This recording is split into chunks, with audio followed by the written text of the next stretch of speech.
Prove it, the priest yanks open the curtain. Sunlight blisters Maria's skin. He holds up a cross, she snarls and it bursts into flame. The priest grabs the assistant, slices his palm and drips blood onto Maria's lips. She lunges. Then he notices old bite scars on her neck. Get ready to relive the adventure as we recap the story of horror and fantasy film today. Dracula, A Love Tale, production year 2025. The story begins in the year 1480, with Prince Vlad of Romania and his wife Elizabeth living the good life. Vlad was head over heels for her and spoiled her rotten with fresh gifts daily. That very day, he handed her a shiny gold music box and the two were having a blast together. But the fun didn't last long. Word hit that war had exploded across the land, and things were bad. The enemy was already banging on the castle gates. Vlad geared up to fight and told his crew to hustle Elizabeth to a safe fortress. Before splitting, he got the Pope to swear on God that he'd keep her out of harm's way. Off Vlad went to battle, while Elizabeth headed the other direction toward the secure castle. We see her galloping through the woods on horseback, a handful of soldiers. Trouble was, the enemy had sniffed out her hidden path and the castle's location. They were perched up in a tree, waiting. The second the group rolled in, boom, ambush. Elizabeth dodged the strike, but two of her guys got knocked clean off their horses. Smelling more danger, she bolted ahead full speed. A battle scene is shown where a fierce battle erupts as Vlad's soldiers advance towards the enemy, quickly turning the battlefield into a river of blood. In the end, Prince Vlad and his army triumph over their enemies. Soon after, Prince Vlad's entire army, carrying the heads of their enemies on their spears, arrives at their enemy's castle. Before they can celebrate their victory, Vlad receives news that Elizabeth is under attack. He drops everything and rushes to Elizabeth. Meanwhile, Elizabeth changed course to escape the villains. She went to a snowy place called Wolf's Forest. The snow hid many traps that were set for her. Her horse fell into a trap and she fell as well. The enemies gathered around her. At that moment, Vlad appeared to save her. He began to gallop toward her, but his horse also fell into a trap. Vlad quickly jumped up and ran toward Elizabeth. He finished off the soldiers. A man almost struck her. Vlad threw his sword from a distance. The sword accidentally pierced the man's body and also struck Elizabeth. Vlad shouted, "No!" He ran and carried her in his arms, but Elizabeth was already dead. Vlad stormed straight to the Pope, boiling with rage and heartbreak. He snarled, "God didn't keep my wife safe, yet I fought wars and killed in her name." He grabbed the Pope by the throat and barked, "Pray now. Make your God work a miracle and bring Elizabeth back." No one could help. The Pope stayed quiet. Vlad lost it. He snatched the nearby crucifix, stepped on his bag, and stabbed the Pope dead. Then he let out a scary laugh that freaked everyone out. He yelled, "I don't believe in God anymore." A wind blew in. Vlad laughed like a madman again. His closest men, terrified by the sound, dragged him out of the church. The story jumps 400 years ahead. In a quiet church, a psychiatrist meets a priest to talk about a strange patient. Doctors can't figure out her illness and she needs to get better fast. She's the Queen of England's niece. The priest heads to the mental hospital. They drop through a trapdoor into a hidden tunnel and reach the patient, Maria. The doctors explain. Maria loses control from some mental problem. When they checked her old records, they found she was born in 1795. That makes her 130 years old today, but she looks only 30. The lead doctor whispers, "That's why I called you. I think she's a demon." As they speak, Maria's eyes snap open. The priest steps closer and tries to chat. He spots her huge fangs and freezes. She's a vampire. He lights up with excitement. "The first vampire ever caught alive," the doctors scoff. Prove it, the priest yanks open the curtain. Sunlight blisters Maria's skin. He holds up a cross. She snarls and it bursts into flame. The priest grabs the assistant, slices his palm, and drips blood onto Maria's lips. She lunges. Then he notices old bite scars on her neck. "This girl was turned," he tells the doctor. "The church is hunting the vampire who's making more." Maria lifts her head and rasps, "My master is a prince looking for his lost princess. One day he'll come here." "For me?" In another scene, a guy named Jonathan rolls into a new town. His coach driver slams the brakes and says, "Wolves on this place, I'm done." He dumps Jonathan's bags, shoves a cross into his hand, and peels out, even though Jonathan's already at the castle gates. The huge doors slam shut behind him. Inside, Count Dracula steps forward and says, "Call me Prince Vlad." Same guy from 400 years back. Cut to dinner. Jonathan spreads papers on the table. He's cutting a deal with Vlad. While grabbing files from his briefcase, the cross tumbles out. Vlad eyes it. "You believe in God?" "No," Jonathan says. "Someone just gave it to me." Vlad snatches the cross and tosses it into the fireplace. Then he walks Jonathan to his room and warns, "Stay inside after dark." Dracula listening to music. Jonathan flips open a dusty book about the castle's history. There's a portrait of young Prince Vlad, but the princess's picture is gone. On the other side, the priest visits Maria's fiancé at home. He says, Maria's doing much better, but we'll keep her a few more days. While talking, he asks to check her room. He's hunting vampire clues. There he finds the exact photo of Elizabeth ripped from Jonathan's castle book. Meanwhile, Jonathan can't sleep and roams the castle. A glow leaks from under a door.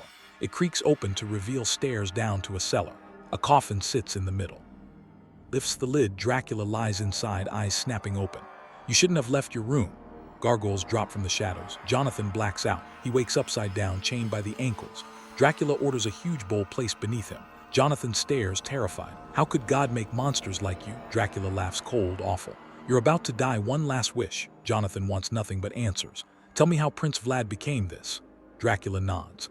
Lower him, he tells the gargoyle. Dracula told his tale.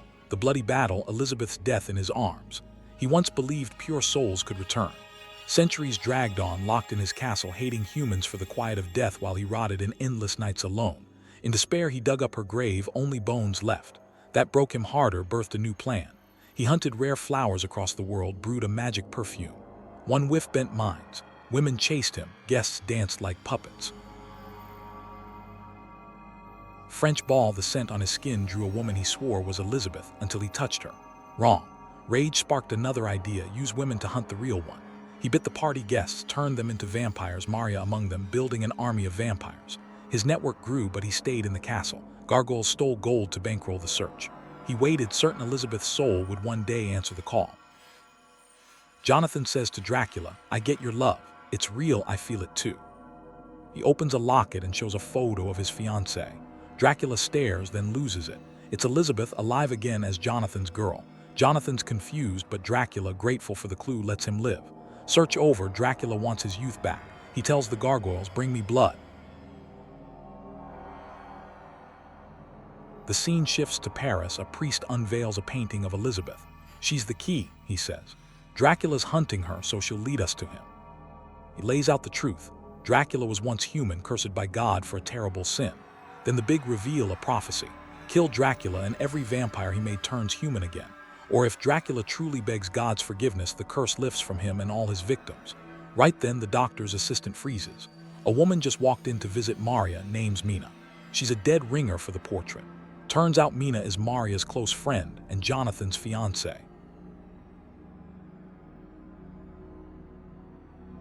Dracula slips into the church dressed as a monk. He sprays his magic perfume. The nuns lose their minds and chase him. He starts draining them all, gulping blood to get younger. Cut to the castle. Jonathan breaks his chains and tries to climb down a knotted blanket.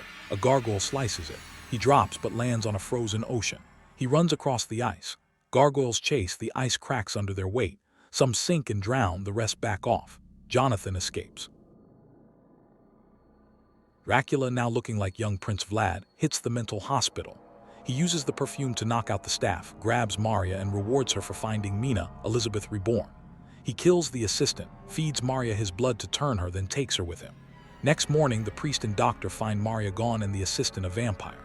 The priest knows Dracula is after Elizabeth. Mina's in danger. Maria, suddenly cured, meets Mina and lures her to a hotel party. Dracula waits. When he sees Mina, tears roll down his face. He kisses her hand, memories flood her mind.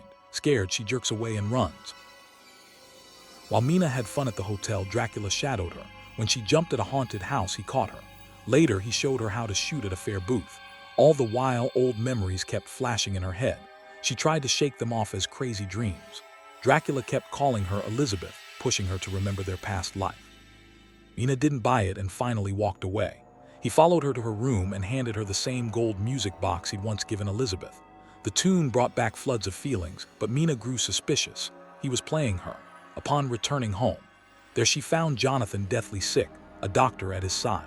The doctor said Jonathan had barely escaped a monster called Dracula, who uses magic perfume to control people before turning them into vampires. It hit Mina hard. Maybe Dracula wasn't lying. Alone, she opened the music box. The melody unlocked everything, every memory of Elizabeth's life. Dracula appeared behind her. She flinched, but he soothed her. I know what's in your head. It's all real. He admitted the perfume could bend minds but swore, "I never used it on you and I never will." To prove it, he threw the bottle into the fire. "It was only to find you." Tears in her eyes, Mina hugged him. After spending time together, he bit her neck, turning her. "I didn't make you pray," he whispered. "I made you like me so we can live forever together." Outside, the priest caught a whiff of Dracula's perfume. He knew. He kicked in Mina's door. She was gone. Dracula had taken her. Cut to Maria with her fiancé, sweet-talking him while leaning in to bite. The priest burst in and yanked the guy free. Maria screamed, eyes wild. She lunged at the priest to kill him. Jonathan stepped from the shadows, sword flashing. One clean swing, Maria's head rolled. Body hit the floor, still thrashing. Jonathan grabbed the crucifix, drove it straight through her heart. The twitching stopped. She was finally dead. The scene jumps to Romania. Dracula's castle hums with life. 2 coffees, Dracula and Mina step inside. Gargoyles bow low, welcoming Mina like royalty. They hand her Elizabeth's old gown. She slips one on. Joy cuts short. The priest and his army storm the gates. Their goal: end the curse on Dracula and every vampire he made. Cannons boom, bullets fly. Soldiers clash with gargoyles in a bloody melee. Mina trembles. Dracula cups her face. "Stay inside, I'll be right back." He strides out, sword flashing. One swing, heads roll. Bullets ping off him like rain. A young soldier fires point blank. Dracula spins, severs the boy's head. The priest steps forward, shaking. "Stop the slaughter." Dracula lowers his blade. "I never wanted more death. I only wanted Elizabeth." "You built an army of monsters to find her," the priest snaps. "You don't know the chaos they'll unleash." A scream, Mina's from below. Dracula bolts. He finds her, pulls her clothes. "Don't leave me," she whispers. "Never," he answers. As they speak, the priest presses Dracula again. "You must do what is right. Do right and you will fulfill your purpose. In the world beyond, you will find Elizabeth, your wife, and this world will be safe." Dracula yields, begging God's forgiveness. In that instant, the priest drives the crucifix into his heart. Mina, watching from the room, breaks. She drags his body inside. She has found her love and cannot let him go like this. Dracula murmurs his love one last time. His body ages in seconds, collapses into ash and drifts away. Mina dissolves into wild tears. Jonathan, crushed, watches her weep for another man. Outside the castle, Dracula's ashes float on the wind. Every gargoyle has become a living child. And showing this story ends here. Appreciate a subscribe and please remember to like. Thanks for watching.